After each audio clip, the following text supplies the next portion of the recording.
Welcome to Shelf Talkers, a podcast from Village Well Books and Coffee in downtown Culver City.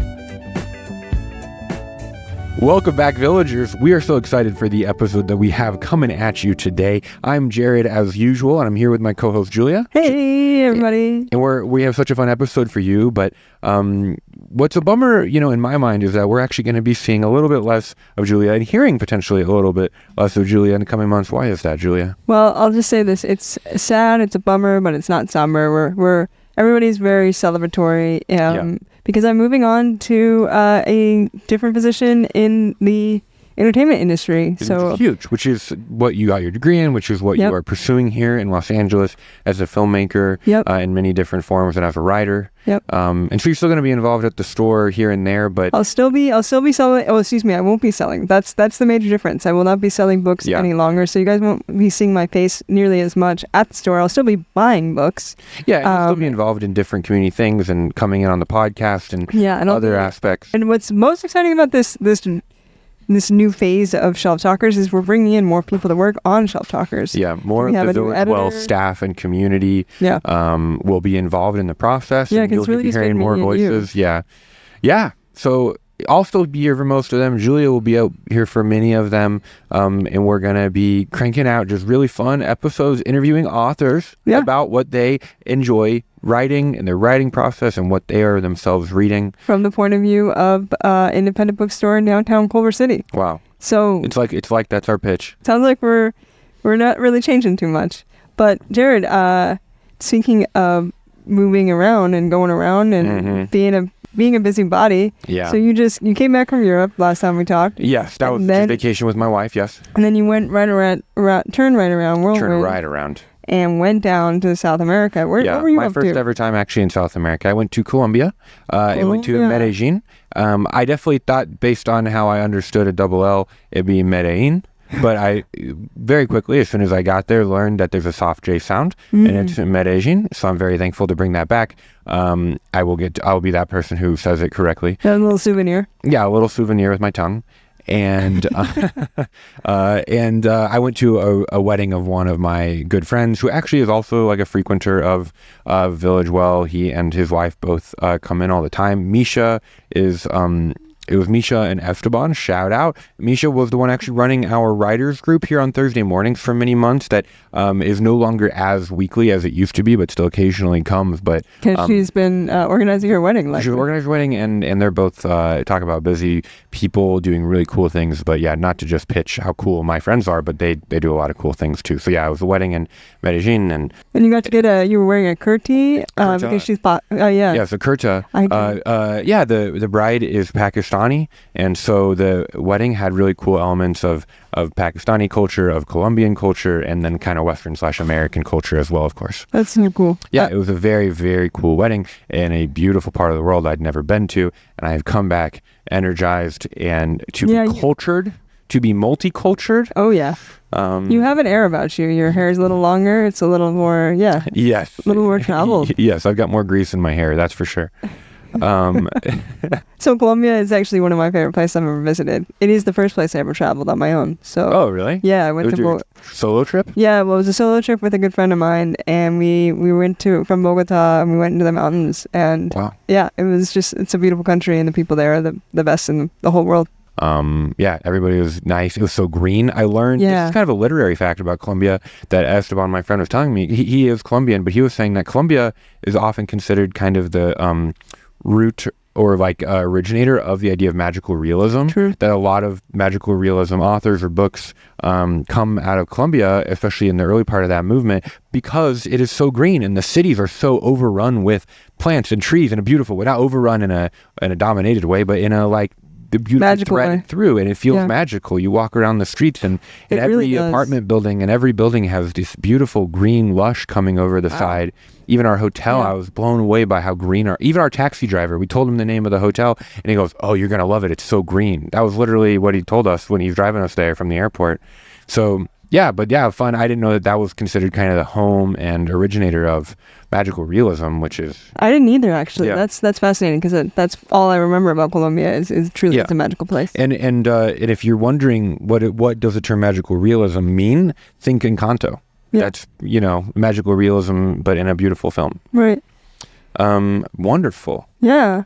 So we're going to move into this episode's interview. If you guys are listening in, we're just so excited to have authors from different genres come in, different social impact and activist causes. This week's guest is Jesse Byrd. He's a children's book author, a children's book developer with his company Moonbeam Literary and Media, and he's also a literary agent as well as a board member of the NPR Foundation. Jesse had a career in tech at Google, but decided to quit that life twice to pursue telling stories that make a difference in the world. And his newest book, The Switch, is a children's book teaching kids the importance of service in the midst of teams, even if you are clearly the best on the team. And in our conversation with Jesse, we talk about his process of self-growth as a creator and a storytelling entrepreneur and leaving Google, how Jesse divides his time as both a children's book author, children's book lit agent, and a go-getter all around. And in this conversation, we learn a new publishing term. Do y'all know what it means to have a legacy character? Something we learn, something we talk about. Listen, learn, be inspired by the one and only Jesse Byrd. Jump in with both ears, guys. Jump all the way in. I am Jared. I'm here with my co-host, Julia. How you doing, Julia? Hey, Jared. I'm happy to be here. We're in a new space, or in a temporary space. And we're very happy because there's actually one of our customers who's read all these books, knows all these authors. He comes in about twice a week. And somehow he learned that we needed a space for today to run this interview. And he gave us a credit at WeWork. So that's why we're here. So we are in a WeWork conference room. If you guys notice the absence of a fire truck coming by, that's thank you, Jerry, for that. So and the reason we need a new space is because the expansion is going on right now. And we're in big demolition time. The hammers are banging against the wall. I can't imagine anybody is getting too much peaceful reading done during this week in the store. But other than that, we're so excited for the expansion. Well, this week's guest is Jesse Byrd. Welcome, Jesse. Thank you so much for being here, Jesse. Well, thank you guys for having me. I really appreciate it. How are you doing today? How are you feeling? I feel great. I feel excited to dive into this chat. Well, and we met Jesse, and the first time I met Jesse was in the store. You were in the kids section, getting really cool photos done. And I don't know, I want to tell everybody the warmth that Jesse brought to that, just like that little photo shoot. And even as soon as you walked into our little WeWork space, our temporary space, I feel like we're already good buddies. So that's really great to have you. Our first question, would you write a shelf talker as like a 1 to 2 sentence little pitch for your new book, The Switch? Absolutely. So The Switch is a story about a dad who wants to challenge his son to think beyond his current skill set, what he believes he's already good at. It really is a father-son story about expanding your horizons and service at the core of it. It's a story about thinking about yourself as a part of the team instead of above the team. And if you were challenged to serve in a different way, if you had to help your community in a way that you're not accustomed to, that maybe you feel like you're not as strong in, would you still do your best to support the whole? Or, which is what Kibwe, the lead character in this book, is being challenged with.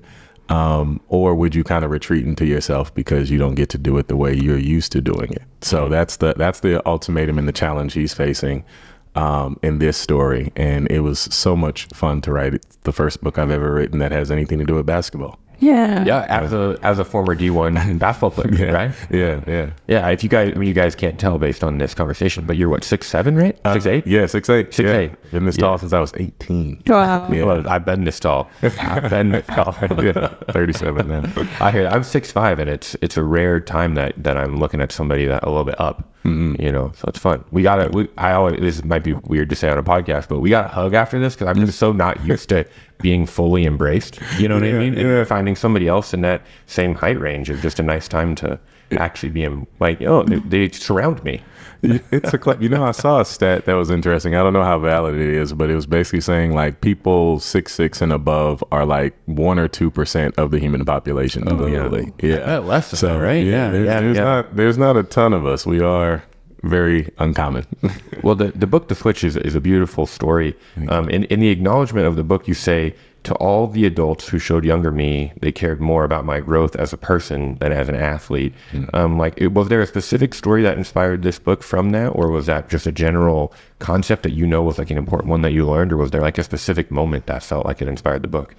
I feel really fortunate that growing up playing sports, I was always tall, and there were adults in my life, both, coaches on the court and off the court, that really were passionate about coaching on character. So sometimes, when you're young and you may show an aptitude for something, there can be some people who see the promise of your potential and they're leaning into that rather than challenging you to grow as a human and be accountable and make sure that you see yourself as a part of the whole and not above it.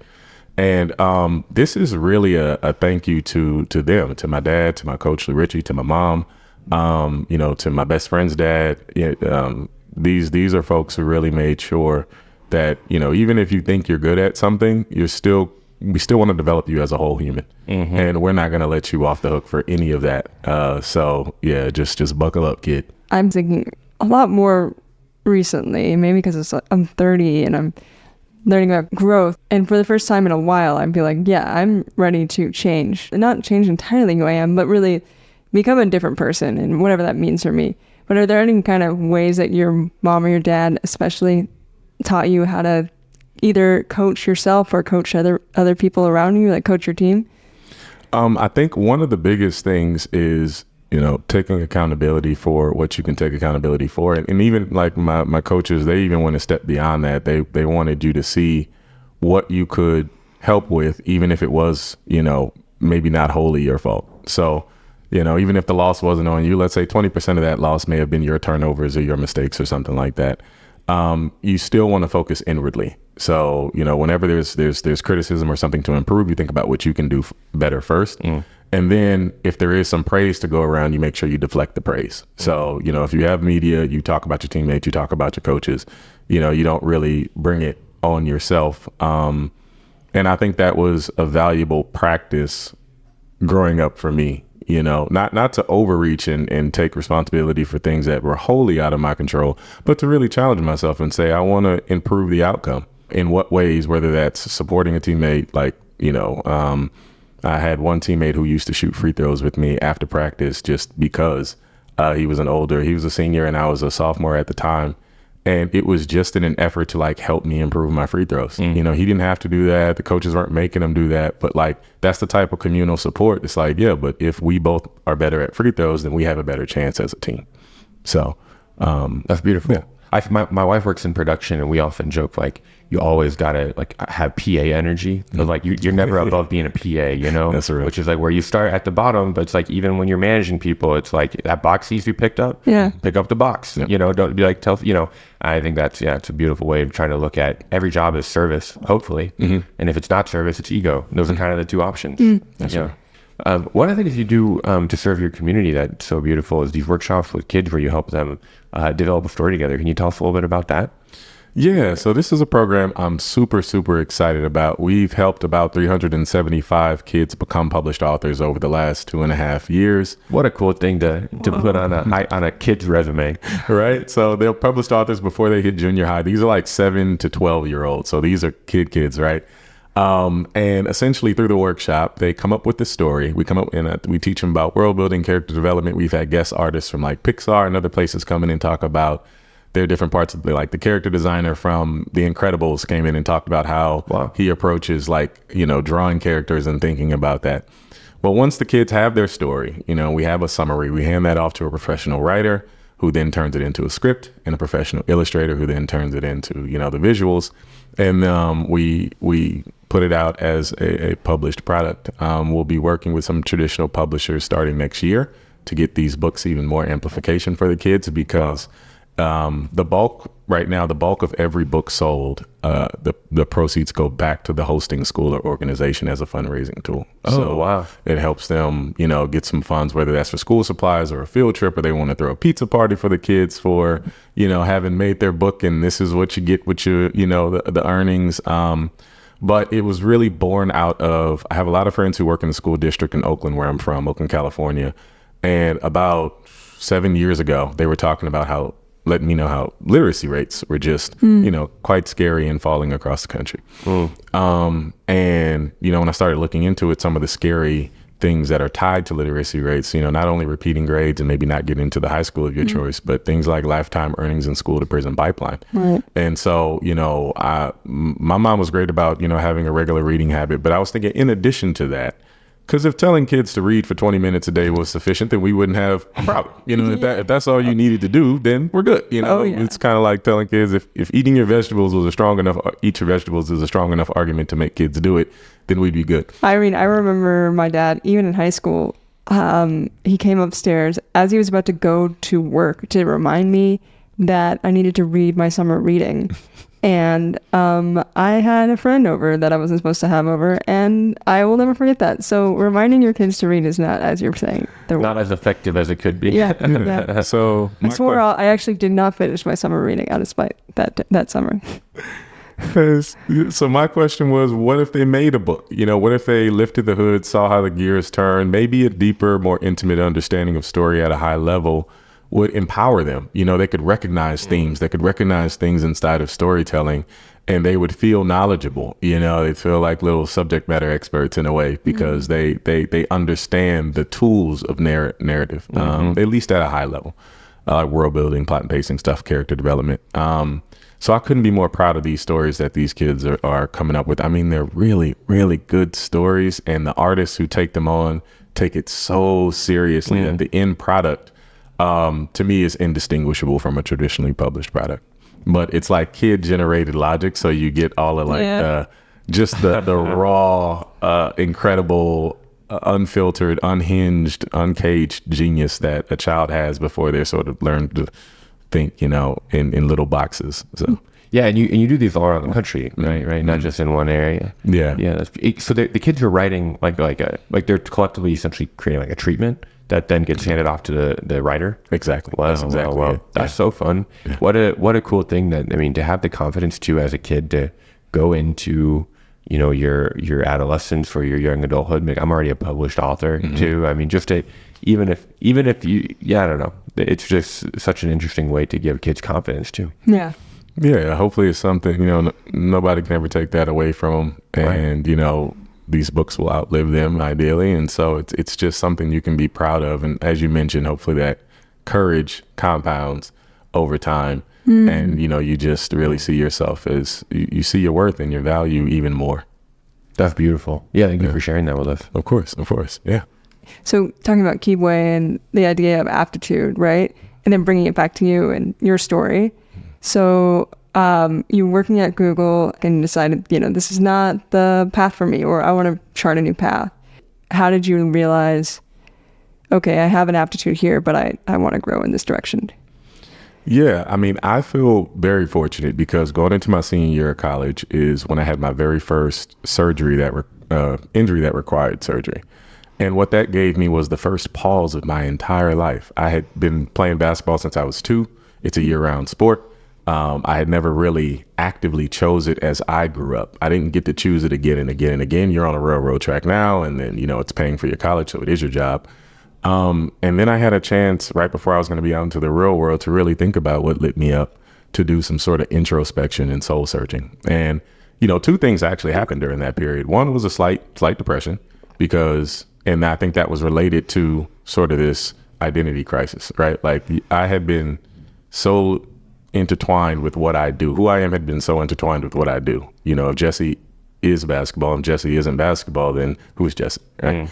And so I had to go on that journey, and I was appreciative that it was so obviously in my face that it may have taken a month tops for me to say, no, you love storytelling. You've always loved storytelling. And like, that's, you know, where your heart is. And so even before I joined Google, I was fortunate to know that, like, no, this is what I really want to do, which is, you know, tell stories and help other people tell their stories for young readers.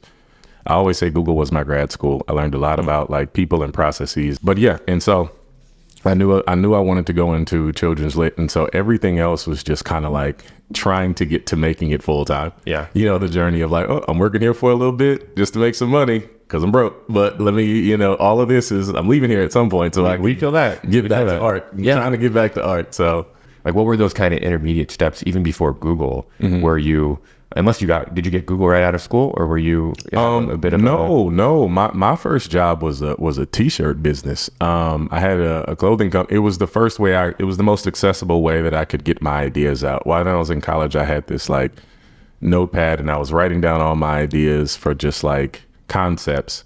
And honestly, the most accessible way to get them out at the time was like to take that, work with an artist and put it on a shirt.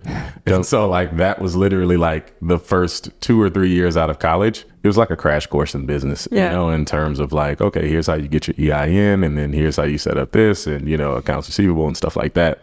That business did not work out, but it had like some straight into entrepreneurship. I went straight into entrepreneurship, and then ended up, you know, then I got a job. So these are longer T-shirt designs. Pretty much your books, yeah. Pretty much. I mean, but it was the first like introduction to like art development, you know, management, entrepreneurship, and then I mean that leads us right into your company. Can you tell us about Moonbeam? It's Moonbeam Literary and Media. I met my business partner Rebecca Chu last year, so she and I She was the one in the store with you. She was the one in the store. So thank you all for letting us do the photo shoot thing. When did y'all meet? We met last year through a mutual contact. I met her husband Kevin first, and then Kevin was like, I think my wife would really jam on working on this with you. And so the whole point of Moonbeam Literary and Media is to basically think non-linearly about how children's content is created and adapted. So, you know, not just book to film, but maybe book to toy line or, you know, book to merchandise or, you know, book to mobile app game, whatever the right growth trajectory is for that. And we're prioritizing artists, authors, illustrators, et cetera, from marginalized backgrounds. And so, you know, that's, you know, immigrant stories, ethnically diverse, differently abled, you know, combating ageism. We define diversity quite widely, but we want to give the center stage to people who don't often get it and give those type of support and resources to these stories globally that don't often get it. So we have 25 artists right now in 14 different countries.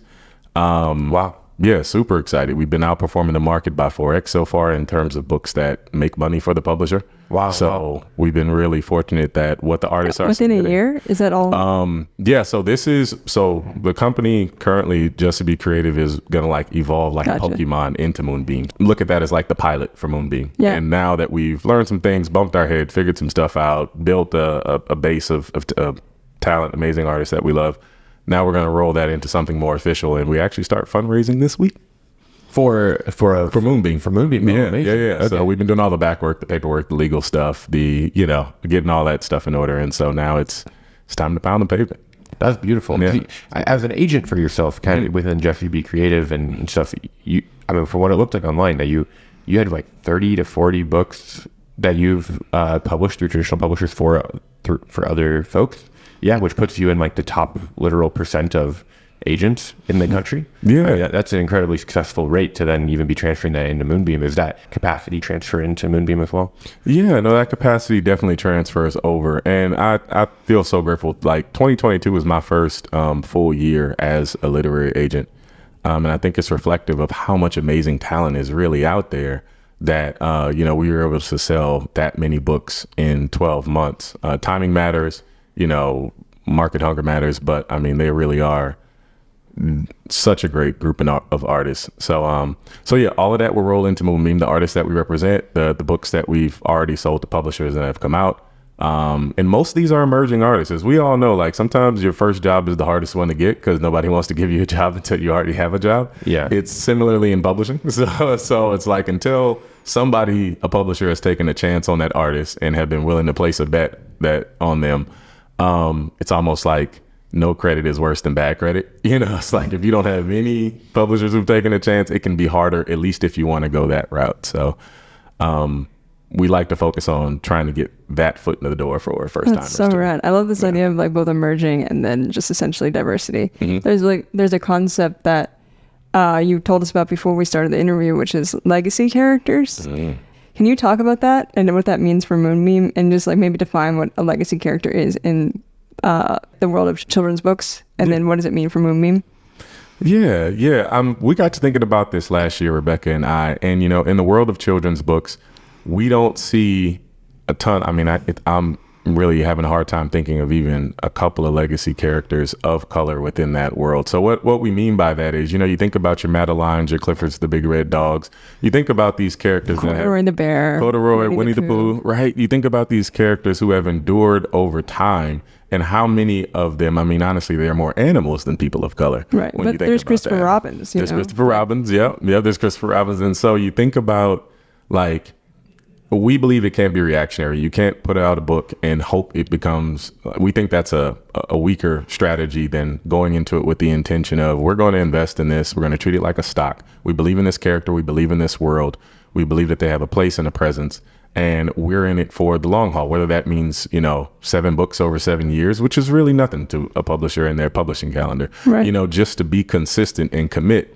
Especially when you think about the earnout rate for the publishing industry, only about 1 in 5 books on average make money for the publisher. Okay. They either break even or make money. So, roughly 80% of these books are losses. So, I mean, I think it's worth taking a chance on something really thoughtful and intentional that adds another face to that pantheon, of characters, because we really have a deficit in that. Yeah, I love that difference between reactionary and like intentional. Of like, especially, I mean, just Hollywood as a whole right now feels so reactionary. They put a season of a show up on Netflix, and then unless it's the best show, it gets canceled. Yeah, and it's crazy how with characters, and I'm sure that's in every form of media right now. Nobody wants to take risks, but then also you end up with characters that aren't well thought out. You end up with characters that are even more tokens than ever, just because they needed to put out that type of character, they feel like, versus actually invest in that background or artists that actually come from right. And like all of the race and inclusion programming that happened after George Floyd, and you see all of that stuff getting repealed or rescinded in different corporate settings, or just around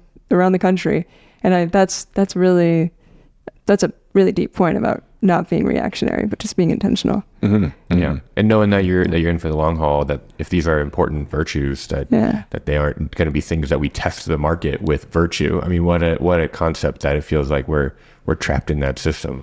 Yeah. I mean, it's just the power of committing, right? It's the power of making an intentional choice and deciding to stick with it. And you'll learn and you'll pivot. And not saying you won't make kind of like you did when you got injured and you decided storytelling. Exactly. And like you did when you lift up your pivot foot to go and play that layup. There we go. Well, in the book that you specifically talked about with the legacy character, is your book that comes out next year, right? Which is Sunny Days, is that right? Or does it come out later this year? Sunny Days is already out. The sequel to that, we're taking it into the early reader chapter category. So it's a picture book now.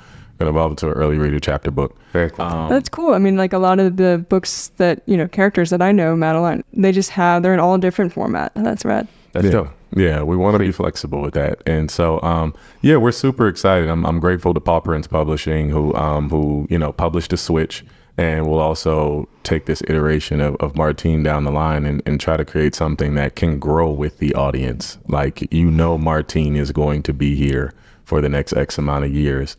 And so you don't have to worry about it being an in and out or a one-off type thing. We want to build a relationship. And then I have a question before we go into our recommendations. How do you think about yourself both as a literary agent and then also an author? Because I know that that's not a very common thing. I know that there are cases of some literary agents also writing books, but it's not as common. Yeah. It's got to be a brain. I mean, you must have a really agile brain. And what does balance mean to you? Well, I mean, no, those are excellent questions. I mean, when it comes to balance, I always have help, and I'm grateful for that. Thanks to Deanne Jordan, who is my part-time executive assistant, who does a lot, and she's phenomenal. Rebecca Chu is my business partner. My mom helps me. It was like a little family business, and so I've had friends that help me. So, I mean, I'm grateful for community, because it definitely isn't and hasn't been a solo effort. When I think about the agency side of things. So I do things a little bit different than most agencies. Most literary agencies pitch year round. I pitch in seasons and cycles, almost like fashion, like my first company. I pitch like lookbooks, because that allows me to collect and really work with the artist around, okay, what do you really want to pitch? Let's talk about it. Let's make sure that it's both artistic and commercial and authentic to you. And then let's make sure I understand it enough to speak to it in these meetings with these publishers. And because of those cycles, because of those waves, it just makes it more manageable to me. I can't do it year round. It'd be great, but I can't. That's one of the things we're fundraising for Moonbeam. We will have a person who can do it year round, but right now we do it in batches, and that's worked for us, so far. I think the last question that you asked about the balance between being an agent and an artist, is one that, you know, I've been on a journey for a while, you know, just trying to figure out and recalibrate in real time how much energy needs to be going to each, and just really figuring that out. So I feel like that's a moving target. I feel like I'm in a good place with it currently, but if you were to ask me in like a month, I feel like I'm doing more of one than the other. I hear that. Yeah. That's cool. Do you identify more with one versus the other in this stage? You know, not really, because honestly, a lot of it still falls under the category of artist. I mean, of course, there's a side of being a literary agent that, you know, you are negotiating deals and working on deal points and looking at contracts and, you know, seeing what's irregular and what's common. But you're still working with your artists to try to bring out the best version of their story, the way they wanted to, but the most polished version of that idea that they have. So you're still doing art development a lot. You're giving editorial notes a lot. You're really the first editor. Yeah, you know, because we're trying to make sure. Editing is so much storytelling. Yeah. We're trying to make sure you put your best foot forward when we get in front of the decision makers. So, you know. Yeah. Do you find that when you're trying to like elevate these first time authors, or especially from marginalized communities, or especially if those are in the same person, like first time and from a marginalized community, do you find that these traditional publishers are like what unique like issues have come up with that? Or has that been a thing that has been like desired, or has that been a thing that still feels like you're really coming up against like somebody pushing back? Yeah, I think it's, especially when you're dealing with emerging artists, first time artists, you want to try to make sure that your pitch is as complete and sound as possible. You know, as they develop a career, they'll be able to pitch on concept, and they'll be able to just like, you know, call up somebody and say, hey, I got an idea. But right now we got to check all the boxes. I need your bio. I need your synopsis. I need your comparables. I need, if you're an illustrator, I need your cover and the first 3 spreads of your story. Like, I need the material to go in to really. And it's got to be tight. It's got to be locked and loaded. It's got to be locked and loaded. We got to do a lot of showing. Right. Because we don't yet have the credit in the industry in terms of like how your past works have performed in terms of sales, to just go in on concept yet. And so I just think it's a little more homework and making sure that's the case. But, you know, it is still a challenge. I mean, there's redundancies and you're trying to combat, you know, if they feel like they already have, you know, X amount of books by X type of writer or author, then they feel like their slate may be full for that season, and they may be, you know, less excited about taking on another. So we still have a lot of work to do, but I do think it takes systems to combat systemic change, which is why we're doing Moonbeam. You know, a one-off success won't be sufficient, in my opinion, to really help all the people, to lift the tide for all the folks who deserve a shot in this business. Right on. Yeah. With that, do you have 3 books that you'd recommend to our listeners that if they like the switch? Yeah. So one of the books is This Is the Honey by Kwame Alexander. It's not quite a children's book. It's a compilation of poetry from Black poets. I think I've seen it. Yeah. But yeah, I mean, that I've really been enjoying flipping through it. I have it in my backpack here with me, and it's been great. And, you know, Kwame is in such an amazing position and doing so many great things in the industry. But I remember even in 2018, I was vending out of my own pocket at the American Library Association in New Orleans. I'll never forget it. And he walked by the booth and he checked out some of this stuff. I was just peddling my own wares at that time. I wasn't an agent yet. It was just my self-published work that I was just hoping that somebody would like, and I could get some support on distribution and stuff, get a publisher. Yeah. And he looked at it and he was like, man, you know, I like your stuff. I'm throwing a party at my, I forget if it was his sister or somebody's house. And he was like, you should come through. He didn't know me from anybody, right? Like, he didn't know me at all. And I just remember the kindness he extended when I got there. And then like Gordon C. James was there and Jacqueline Woodson was there. I walked and I was like, whoa, what's happening here? Like all of these, like, you know, giants. Is he from Louisiana? This was in Louisiana and this was in DC. Sorry, this was when it was in DC. Yeah. But yeah, and so I recommend that. This Is the Honey by Kwame Alexander, for sure. And now I'm going to maybe bend the rules a little bit because I'm going to recommend a few. Because I work so closely with these people, I really do believe in them, these artists. I'm going to recommend a few artists that I'm lucky enough to work closely with. Absolutely, please do. Rev Valdez has a series out called Bunso Meets. The first one is Bunso Meets Amumu by Rev Valdez. It is taking Filipino mythology inside of a children's picture book and helping kids explore that. Rev is a Filipino-American teacher in San Francisco, author, illustrator. And I mean, this kid's hilarious. It's like Dennis the Menace, meets all of this mythology. You get to learn about a different Filipino mythological character in each book. The first one is the Mumu, which is kind of like the boogeyman. And kids get to learn a few words in Tagalog. So they get to learn about 5 words per book in Tagalog. So his next one, Bunsa Mita Duende, comes out, I believe, next year. I love learning about boogeymen and all different mythologies. Like down in Louisiana, it's the Kushma. Yeah. If you wake up and the Kushma is over you, you can't move. Yeah. And the third one that I would recommend is Hello, Sweet Baby by Janine Jackson. She's the author. Brittany Gaja is the illustrator, and it's really her adoption story. It was the way she came up with to share with her 2 boys about how she was adopted and what is adoption. So she tells the story via garden fruit, but it's really her translation of how she explained to her kids what it means that mommy was adopted and that she didn't find her parents till later in life.